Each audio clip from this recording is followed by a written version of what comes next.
Greetings to you all and welcome to today's webinar for the Air Liquide Scientific Challenge brought to you by 9 Sigma. My name is Brandy Heflin from 9 Sigma and I will be your host and moderator today. Please note that this webinar is being recorded. The recording and transcription will be made available on the Air Liquide Scientific Challenge page on 9 sites. Let's review our agenda for today. After I introduce our speakers, they will discuss the project in greater depth, including Air Liquide's initiatives and topics for the challenge. Then we'll take some time addressing your questions during a live Q&A session, followed by a brief summary of project information, including how to request additional information or assistance. As we proceed through today's presentation, please feel free to ask questions at any time. We'll keep track of your questions and respond to them during the Q&A portion of the webinar. Given that there are 3 topics in this challenge, if your question pertains to a specific topic, please be sure to state which one when you ask your question. This ensures we can direct your question to the appropriate member of the Air Liquide team. Should you need any information or assistance outside of today's webinar, please contact the 9 Sigma Grand Challenge Help Desk at grandchallenge@9sigma.com. Don't worry if you missed that email address, we will have it for you again later. At this time, I'd like to introduce our panelists for today's webinar. First, from Air Liquide, we're joined by Régis, Denise, Sundar, Pavel, Ben, Florian, and Natalie. And from 9 Sigma, we are joined by Jos. Everyone, thank you all for joining us today. We'll begin with Régis from Air Liquide. Régis, could you please give our attendees an overview of this challenge? Hi to everyone. So I would like to introduce briefly Air Liquide. So Air Liquide is a world leader in industrial gases and related services with more than 65,000 employees worldwide and a revenue of 20.3 billion per year. So one of the key pillars of the group is sustainable development, using our industrial gases that are defined, next slide please, which are defined as being the essential small molecules. Most of the business of Air Liquide deals with molecules which are extremely simple and have a very limited number of atoms, and in the academic world, they are known as being small molecules. Small molecules, yes, but molecules which are essential to sustain life, to create and transform matter, and to produce and store energy. And I would like to take just an example, H2. We do believe that H2 is an essential molecule for the energy transition as an energy vector, but also as a reactive molecule. And we are not the only one having this conviction, because as you may know, more than 30 global groups, such as Anglo-American, BMW, GM, 3M, Shell, Total, Great Wall, are working together in the frame of an H2 Council led by Air Liquide and Toyota to promote the usage of A2 for a sustainable world.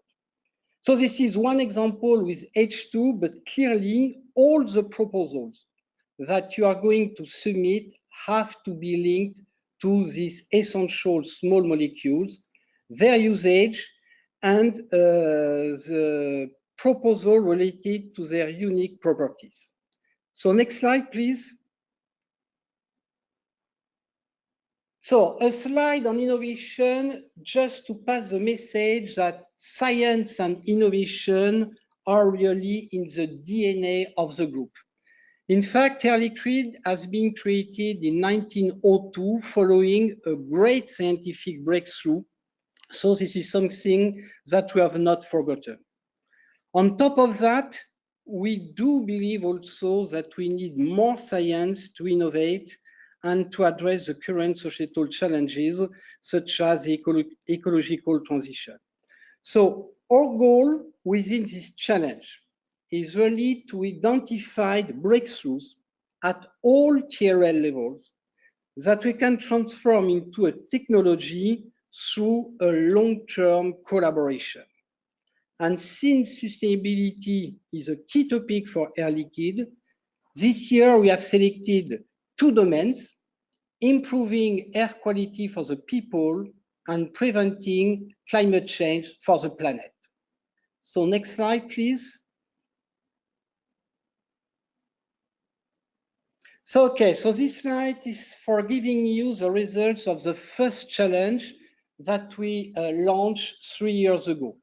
So for the first challenge, we had 3 topics: Sunny H2 in a bottle, pocketable small molecules, and CO2 give back your oxygen. So we had 3 laureates. So you can see we can have individual laureates such as Kevin Sevula at EPFL, Switzerland. We can have a network of teams such as Professor Kitagawa and Matsuda.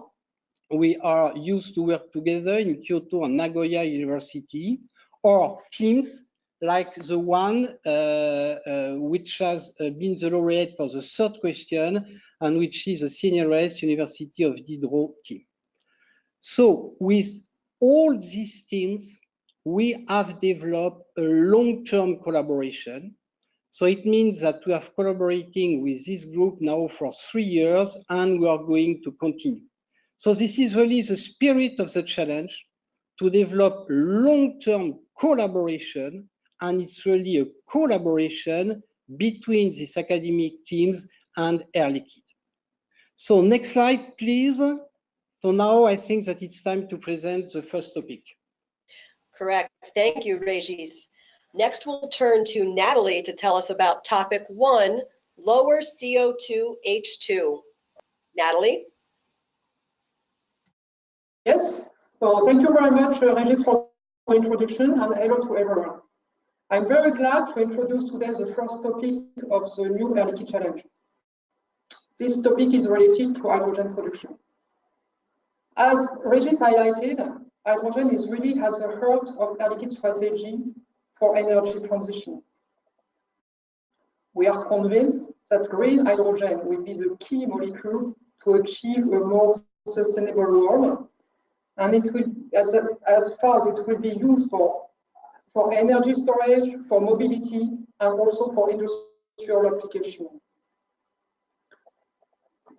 The volumes that will be needed and that have been projected by Hydrogen Council mentioned by Régis are huge, and therefore, in the midterm, there is a need for technology with reduced environmental footprint that will be able to bridge the gap between the traditional ways of producing the hydrogen and 100% renewable sources. Therefore, Air Liquide is now looking for your proposal that will use hydrocarbon as a feedstock with reduced greenhouse gases and air pollutants. I'm sorry, I lost the slide, excuse me.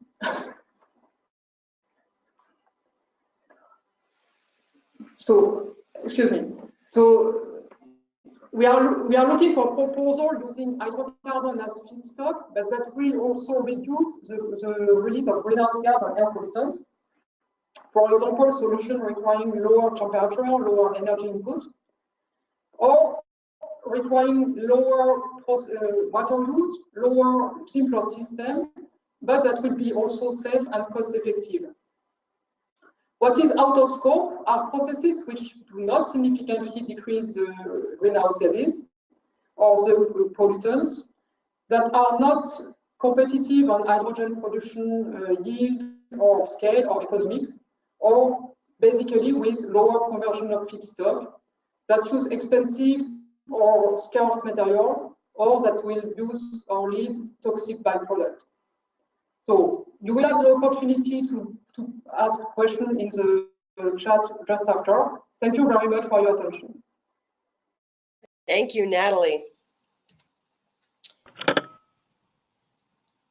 And now we'll invite Ben to give us the details for topic 2. H2 is coming. Ben? Thank you very much. I'm very happy to present this topic to you. This topic is H2 is coming. In this topic is a natural complement to the first challenge topic related to hydrogen production.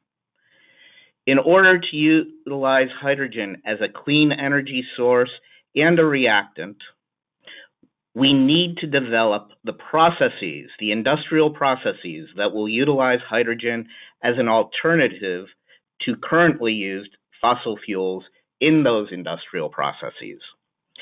Both of these topics are necessary for the hydrogen transition to succeed, as each industrial process will have its own challenges to overcome to effectively replace fossil fuels with hydrogen.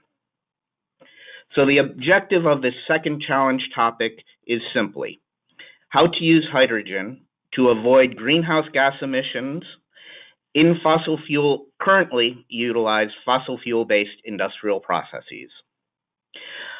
Of course, the entire process impact should be considered, and we don't want to trade air emissions for excessive water use or contamination, as that's not productive. The industries we're interested in can be anything: the iron and steel industry, cement production, glass making, ceramics, non-ferrous metals, chemical production. Any industrial process today that is using fossil fuels that you can replace with hydrogen is in the scope. Of course, there are some industrial processes today that utilize hydrogen, and those are out of scope. So, for example, the production of ammonia utilizing hydrogen as a reactant is not something that we're interested in for this challenge. As these are industrial processes, we are always interested in the cost effectiveness and the safe utilization of hydrogen to achieve the goals and the product qualities required by the industry. We are really looking to develop the new processes that will be needed to exploit hydrogen as a clean energy vector and as a reactant. Thank you very much, and I look forward to your submissions. Thank you, Ben. And Sundar will explain the final topic to us, topic 3, sustainable farm to fork. Sundar? Yeah, hello everyone, this is M. Sundar. I plan to present the 2018 Scientific Challenge topic number 3, sustainable farm to fork.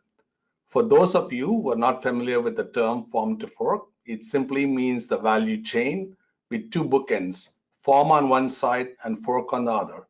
Others such as agriculture, aquaculture, beverages, food processing, cryogenic transportation, etc., and nutrition, etc., are all in part of the value chain. We believe sustainability related to air, soil, and water will become critical to meet the rising global population dietary needs in 2019 and beyond.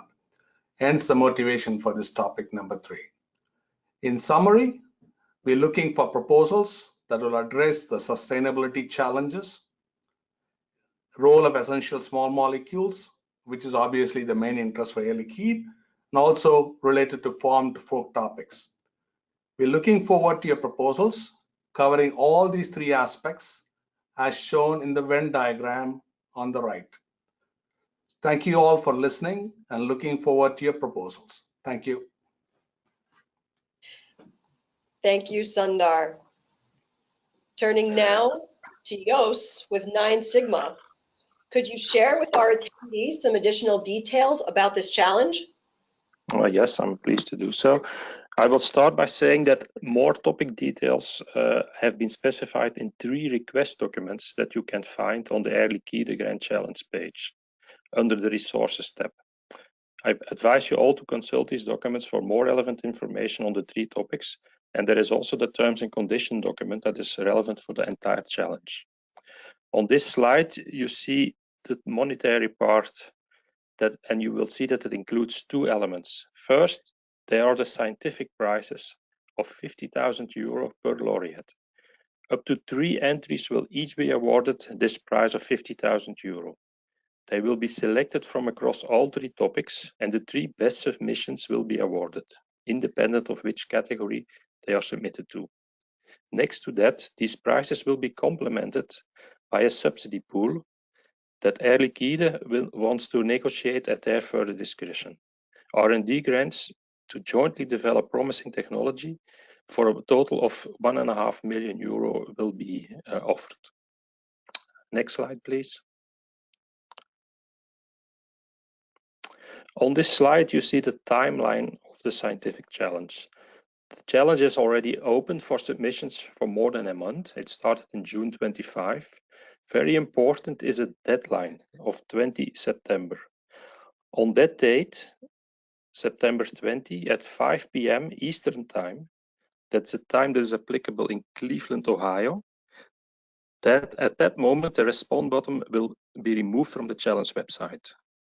So my advice is that you do not wait until that date to submit your proposal. Submit your proposal a few days before this deadline to avoid running into problems like having at that date no internet connection, for example. If during the submission period you have problems submitting a proposal, we can always help you. My 9 Sigma colleagues at the help desk in Cleveland are a great resource for this. You can reach them out by sending an email to the Grand Challenge at 9 Sigma email, or having a message on the forum, and we will try to help you. Then the evaluation of the proposals will take place during the October 2018, January 2019 period. And we expect that the laureates will be announced during the month of March 2019. Next slide, please. This slide goes over intellectual properties, and my main message is that you can only submit non-confidential information in your proposal. Non-confidential information means any information which was or has become publicly available or was already known at the time of the disclosure. In a proposal, you focus on what your technology can do and not on how it is doing that. You can discuss and argument what you hope to achieve, but you do not reveal confidential information. For example, if you have a new catalyst to convert hydrocarbons to hydrogen, you can show what the catalyst will do, but you do not share details on the catalyst preparation methods. In that way, we are sure that you are not giving away any intellectual property. More details on IP and on items like rights on public disclosure can be found in the contest terms and conditions that are posted on the Air Liquide Essential Molecule Challenge website. I advise all of you to read this document. If you have questions or doubts, forward an email to me or post a message on the forum. We will do our best to answer you as soon as possible. Next slide, please. This is a screenshot of the submit a proposal screen.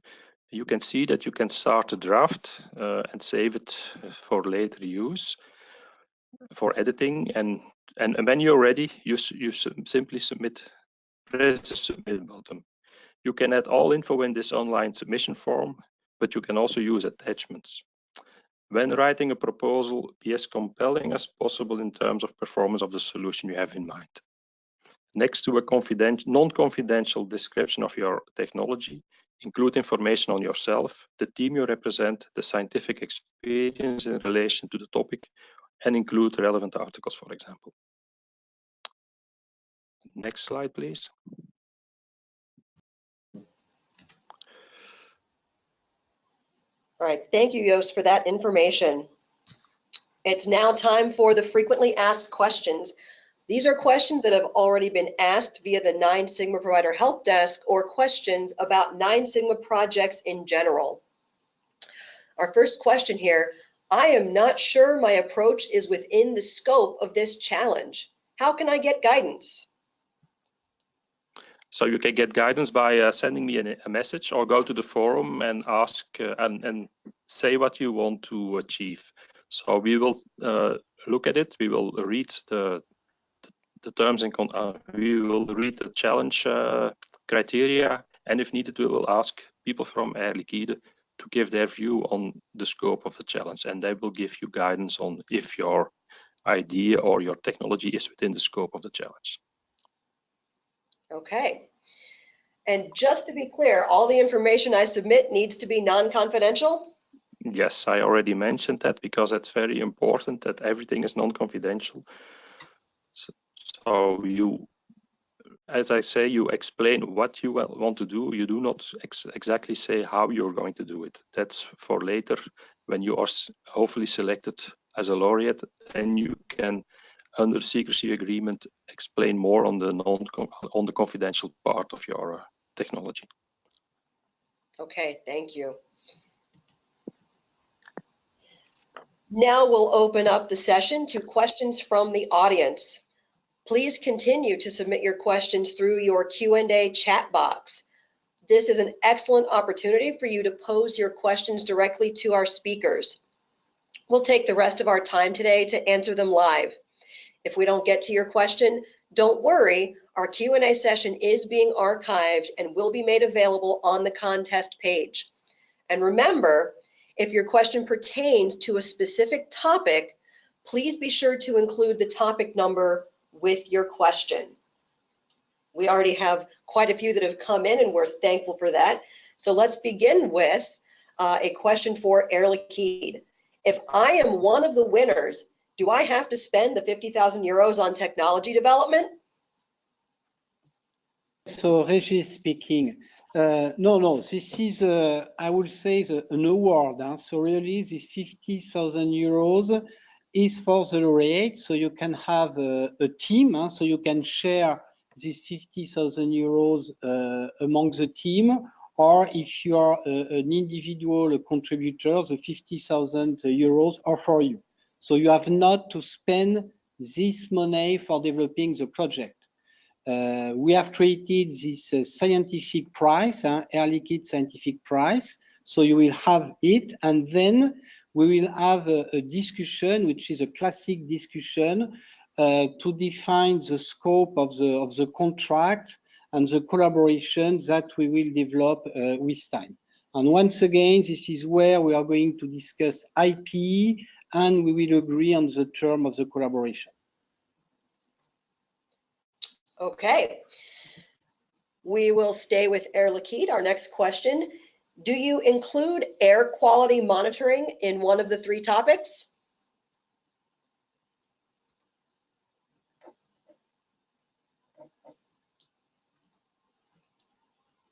Just again, so I think that the two main topics are mostly linked to CO2 abatement, clearly.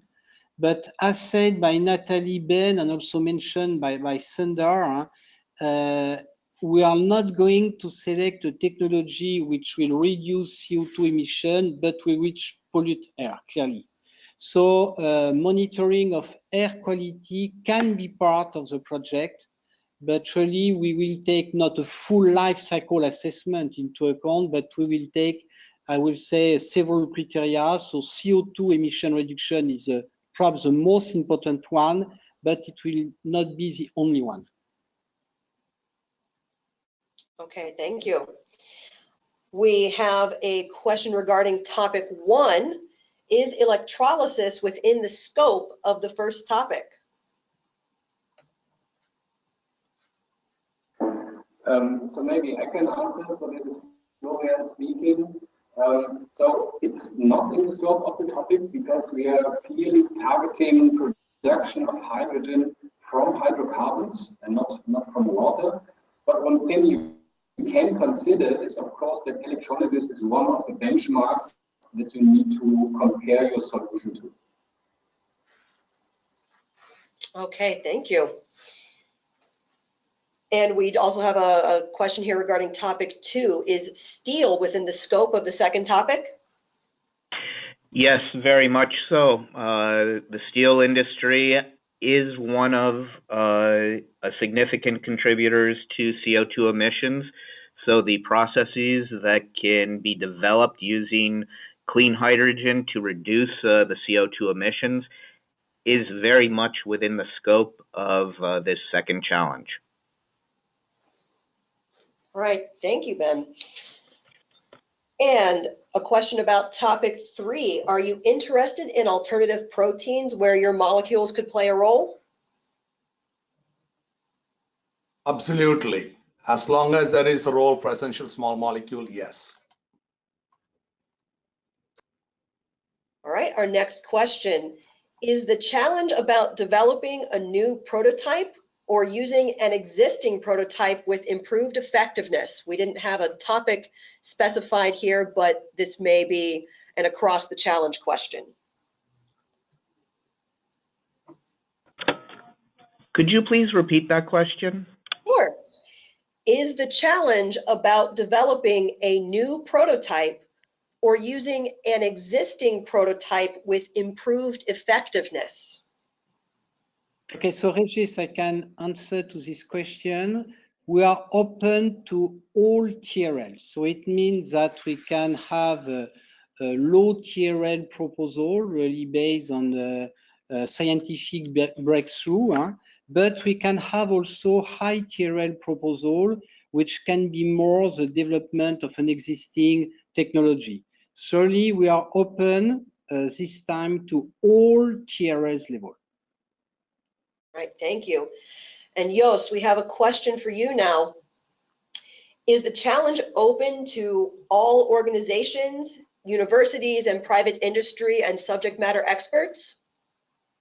Yes, of course. It is open to all. I think that Air Liquide will have a look at all proposals and will evaluate them and give feedback at the end. So maybe Regis can enhance a bit on this answer.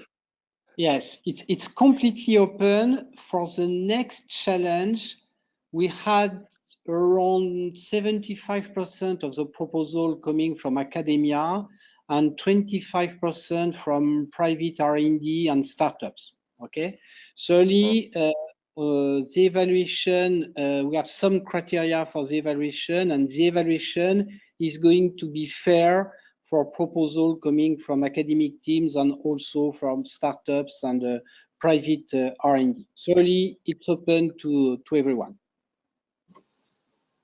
Okay, thank you. And staying with a question for the Air Liquide team, what does Air Liquide propose to do with the winning entries? I'm sorry, it's Tristan here. Could you please repeat the question? Sure. The question is, what does Air Liquide propose to do with the winning entries? I'm imagining that that's following from they don't have to use the prize money for development. So once you have these solutions, what do you plan to do with them?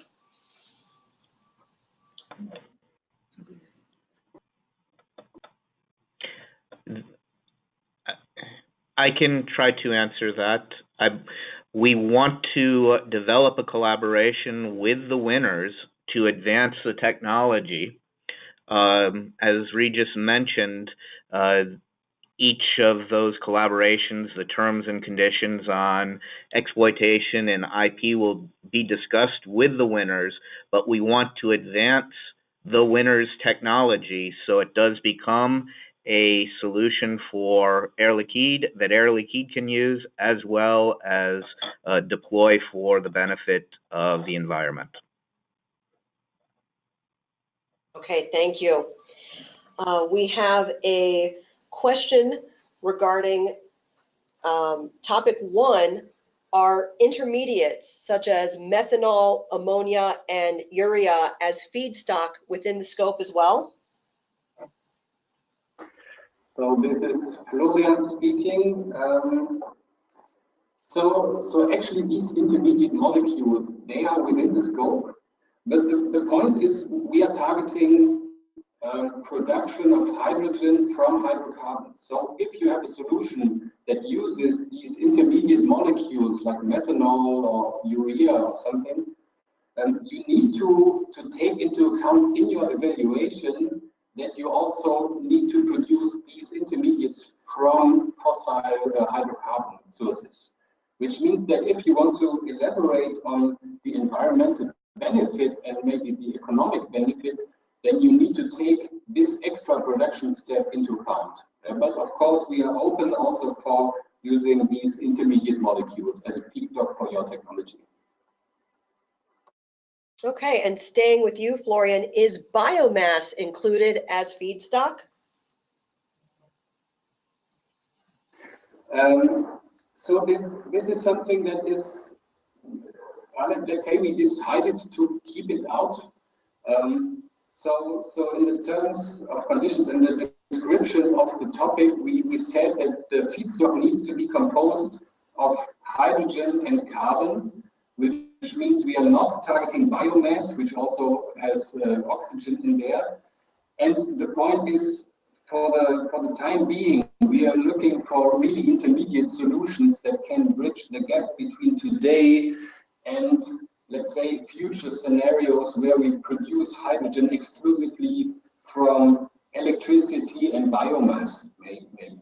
So we are explicitly looking for fossil sources as an intermediate solution, but at the same time offering a reduction in, let's say, environmental footprint. So biomass is not within the scope. Okay, thank you. And we have a question regarding topic 3. Are technologies related to valorizing waste streams of interest? Waste streams coming from a food industry, yes, obviously. Or somehow it is, as long as it relates to the Venn diagram shown, it addresses sustainability, it addresses food and food to farm, as well as it addresses essential small molecule. Yes, it always open of an interest. Okay, thank you. We have a question here that didn't have a topic specified. It came in before the webinar.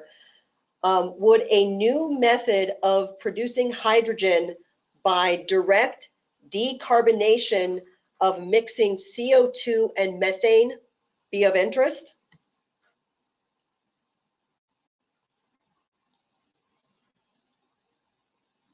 So again, this is Florian speaking. I'm not really sure if I completely understood the question, but I mean, in principle, if the feedstock is methane, so natural gas, and then no matter if you have addition of other molecules or not, I would say it's within the scope. I mean, if you are not sure if it could be within the scope, you have two opportunities. Either you are contacting us via 9 Sigma, and so we can think about this question maybe a little bit more in detail. Or if you have some doubts, I mean, anyway, just hand in your proposal, and we will definitely take the time to evaluate it in detail then. So it's better to submit your proposal than not to submit if you are doubting. That's very helpful, thank you. Our next question could be to Jos or to the Air Liquide team. I am a final year student. Will this affect my competency in the competition as I am not a professional? Normally not, I think. If you have a good idea, an innovative way to address one of the 3 topics, you should not be hesitating or be shy to submit a proposal. It doesn't matter if you are young or let's say already old, that you become a pensioner. It's the idea that counts and the approach, not who you are. Yes, Regis speaking. Yes, yes, I agree with you. What is important is a proposal. So no matter if you are young, old, whatever the geography in which you are working, we accept all proposals and they will be reviewed with the same criteria. All right, thank you. We have another question regarding topic 1. Is the hydrolysis of water utilizing renewable sources within the scope as far as this topic is concerned? So this is Florian speaking. Do I understand correctly that you're talking about water electrolysis? If yes, then it's not included because it's not based on hydrocarbon sources. And continuing from that, does the term hydrocarbon mean only from petroleum, or is biomass a valid hydrocarbon source? Yes, so this is Florian speaking. So actually we have the question already. So I think the key is that we are looking at fossil sources that we can partly make more environmentally friendly. So biomass is not included in the scope of this topic one. All right, thank you. We appreciate the reiteration of that. We have a general question that applies to all three topics. Is the challenge focused exclusively on applied or market-ready technology, or is fundamental science within the scope? Okay, so Regis, I will take this question.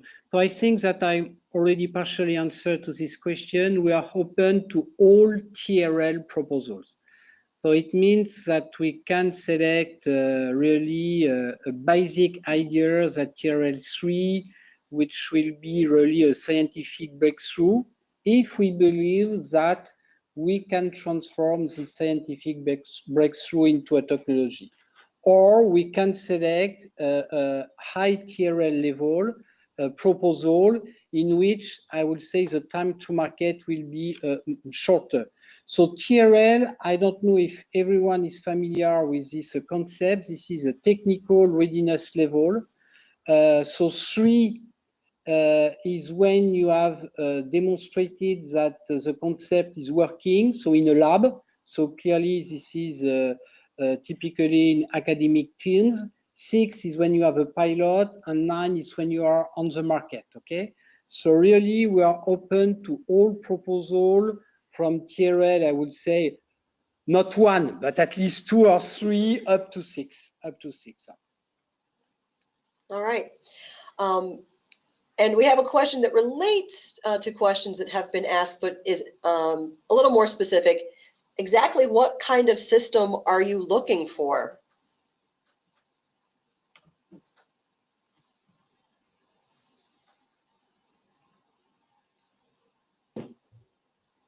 What kind of system? It's a difficult question to answer. You have seen that the topics are quite, I would say, general and wide, because really we don't want to limit the nature of the proposals.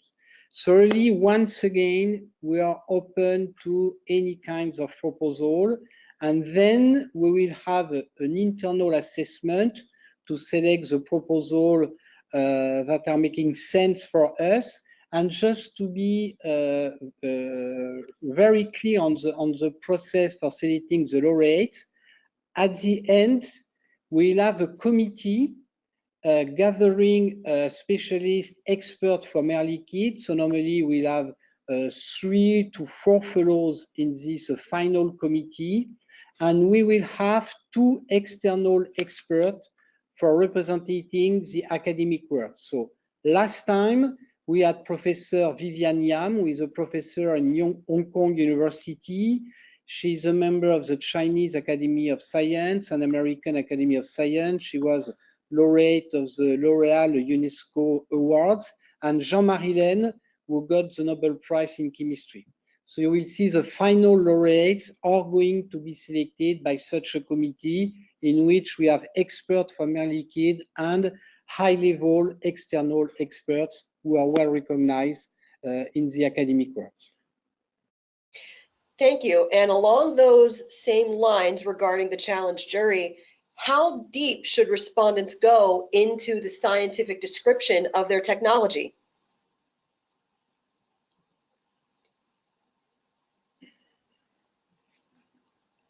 I think, sorry, just speaking. So I think that in the proposal, we should have enough data really to be convinced that the proposal makes sense and that the team has, I would say, the capability and the capacity to develop it. I think it's very important for us in the proposal, the team or the individual contributor has to give enough data to convince us that he will be or she will be able to develop the project. Credibility is very important. So then it's difficult to give advice here. It's always the same when you make a proposal. It can be for Air Liquide, DOE, or funding agency. There is always a balance to find between going deep in the scientific description, but also giving general information for convincing the experts that really it makes sense to support the proposals. So it has to be well balanced. And if you have any doubt, I think that you can ask Jos, for example, because Jos was involved in the last challenge, so he knows what we are waiting for. And there is also Yes. the forum. You can ask questions on the forum as well. And we'll try to guide you in the development of your proposals. All right, thank you. We have two questions now for topic one. The first is, does the temperature of the process necessarily have to be lower than 600 degrees Celsius? So this is Florian speaking. I would say not strictly. I mean, if you can prove that you have a process that runs at 900, but you still can match the criteria of beneficial environmental footprint, we would definitely consider this proposal. But clearly it needs to be especially pointed out why you think that it could be environmentally friendly. So the 600 degrees C are, let's say, more a guideline. So if you propose a technology that is similar to the standard technologies but runs at lower temperature, then this is for sure a very, very good sign and argument. But if you have something completely different, I would say it can also be at higher temperatures. Okay, and our next question for topic one again. How should the application demonstrate the economic competitiveness of the method? Do we have to run a techno-economic analysis? Yeah, so that's a very good question. Actually, we also had a lot of discussions on this. I think it does not make sense to make a full economic assessment because actually the economics are very much depending on the production scale, right? Especially for hydrogen. It can be from small to large, and so it doesn't really make sense to compare prices. But what we would ask you to do is to elaborate on why you think that this method might be beneficial, or to think about if it may be disadvantages in terms of economics. So it's not so much calculating the price and comparing prices, but it's rather looking at cost drivers and think of the potential impact on economics. Yes, Régis speaking. Just to complete the answer of Florian, which was very clear, I would say that it's well known that with using steam methane reforming, if you produce 1 kilogram of H2, you emit around, let's say, 9 to 10 kilogram of CO2. So I think that in the proposal, it should be explained why the technology which is proposed is going to emit less CO2 per kilogram of hydrogen. I think this is important to try to justify and to convince the experts that we can reduce CO2 emission using fossil fuel, using the technology proposed in the submission. All right, thank you. We have another question that did not have a topic specified, So anyone from the Air Liquide team can take it. Is the hydrogen storage or cheap compression within scope of this work for vehicles infrastructure?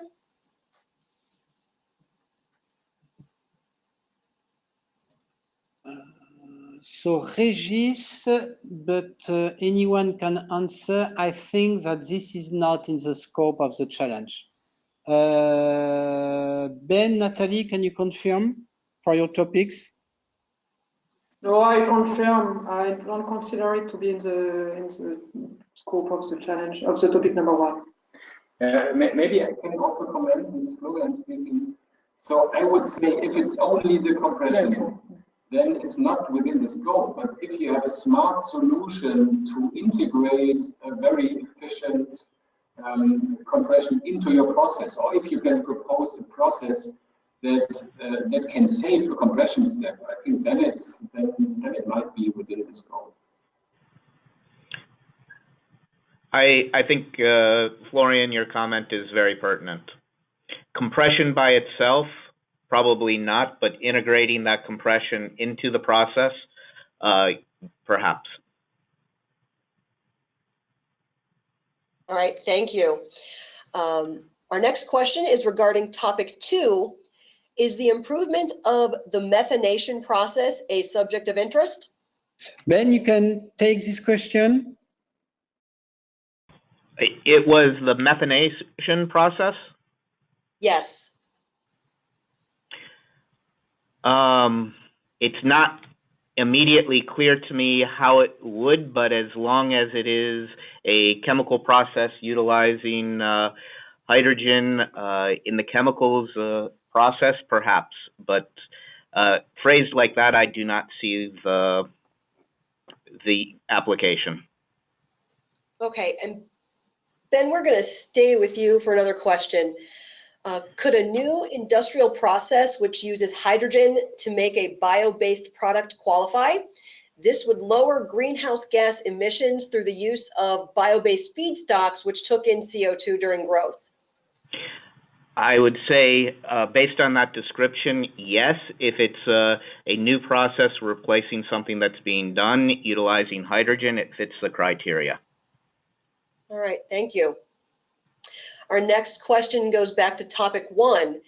Is the exploitation of bioprocesses, e.g. bacterial metabolism, accepted for the reduction of hydrocarbon and CO2 capture?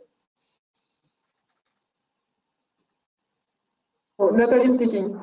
Yes, as long as the criteria regarding feedstock and hydrogen product, so using the hydrocarbon feedstock, producing hydrogen and reducing CO2 footprint are met, yes, it is in the scope, yes. Okay, and we have another for topic 1. Is carbon capture solutions within the scope? Yes, carbon capture is definitively in the scope. It has to be integrated, of course, with the hydrogen production technology. So it's what really we will consider is the integration of this carbon capture technology with the hydrogen production technology. But yes, it's definitively the scope. All right, thank you, Natalie. And we have another question with no topic specified. Petrol, diesel, or CNG, which fuel is better and why? That seems like it could be for topic 1 or 2.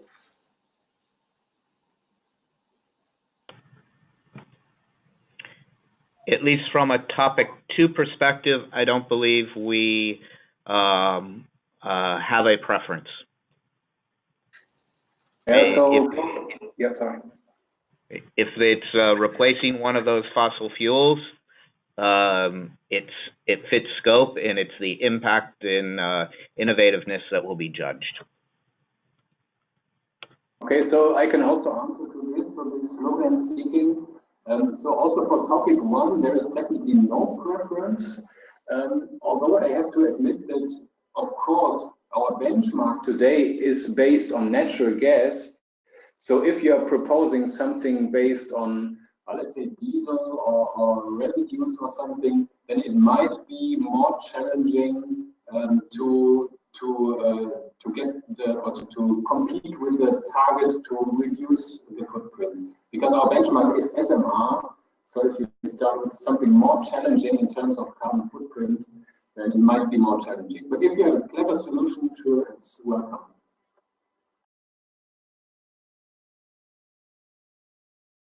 Okay, thank you. So we have a couple questions now for Jos. Can we apply for more than one topic? And can we apply more than one time for each topic? You can apply for more than one topic. There's nothing against that. Yeah, and if you have several technologies for one topic, yes, you might be able to submit several proposals. If these technologies are really different from each other, otherwise it will be difficult if you would add them all in one proposal and then you have to judge part A, B, and C, for example. Then it's maybe best to do 3 proposals. If you are that clever that you have 3 new technologies to cover one topic. It has happened in the past that people have submitted, that one team submitted proposals for 2 topics, for example.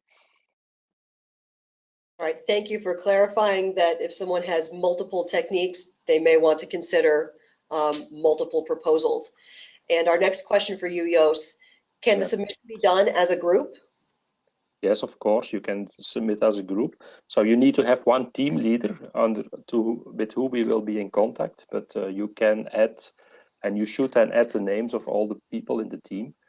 So it has been shown also in the slides showing the winners of the previous challenge. There were teams consisting of 2 universities, of teams of a university and a research company. So it is possible to do multiple teams and groups, yes. And be clear then who is all part of the team. Okay, thank you. So it looks like we only have time left for another question or 2. If we have not answered your question live, we will include the answer to your question along with the transcript that we'll post on the challenge page on 9 sites. So our next question is for topic 3. Can farm to fork use H2 to generate ammonia? Absolutely, right? But as long as it meets the Venn diagram requirements of sustainability for farm to fork, as well as the essential small molecule, yes. Okay, and our last question here, we'll keep with you, Sundar. Does enhanced farming techniques for the sustainable production of crops fit within the scope of Objective 3? This would use CO2 from the air and lower greenhouse gases, but would not necessarily use industrial CO2. I would consider it as part of yes, but again, it should meet the requirements of the Venn diagram shown up. It's basically essential small molecules, farm to fork, as well as the sustainability issues, yes. Okay, thank you. And thank you everyone for that engaging Q&A session. As I just stated, any questions not answered live will be available along with the recording of this webinar on the Air Liquide Scientific Challenge page on 9 sites following this webinar. So what can you do today? On your screens now is some final important information. You can see the web address for the Air Liquide Scientific Challenge page on 9 sites. Additionally, there is the email address and telephone number for the 9 Sigma Grand Challenge Help Desk. If you have more questions about this contest or just need assistance with your proposal, the Grand Challenge Help Desk is ready to assist you. The email address is grandchallenge@9sigma.com. And the phone number is +1 216 283 3901. We also invite you to stay connected via the Challenge Forum page. Regis and Jos have both mentioned that as a place that you can ask questions as well, and we will get an answer to you. And a key piece of information, again, is the deadline to submit. Please be sure to submit your proposal online prior to the deadline, Thursday, September 20th, 2018, at 11 p.m. Central European Standard Time, which is 5 p.m. Eastern Time. We won't be able to accept proposals after that time. And this concludes our webinar today. One final reminder that this webinar was recorded and will be made available along with the Q&A transcript. Thank you to our speakers for their time and expertise. And to our audience today, we appreciate your time and look forward to receiving your submissions. Have a great day.